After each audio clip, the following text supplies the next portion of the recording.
Well, I appreciate that. There's great work being done through the University of Wyoming, our School Yes. of Energy Resources, the Integrated Test Center. I'm fully on board. And, when we look at what's happening worldwide, we need to get these technologies that are developed, then deployed. So I look at, China and India. They're going to continue to grow their economies. They're going to continue to release carbon dioxide as they build out industrial and transportation sectors. The United States, in spite of what some may believe, the United States can't tackle climate change alone.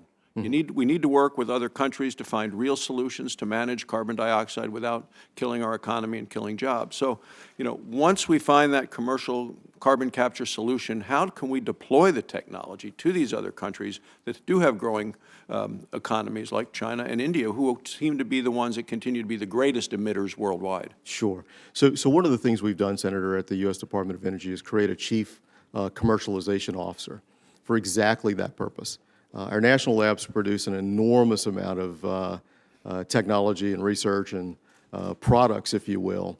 It's our job, I think, as the purveyors and the owners, if you will, of that taxpayer-funded technology to ensure that it gets commercialized, that we take it off the shelf and we put it into the market. We allow the private sector to run with it, to commercialize it, and to have it spread around the world. Because as you know, sir, and as we talked about, the use of some of these fossil fuels will continue well into the 2040, 2050 timeframe.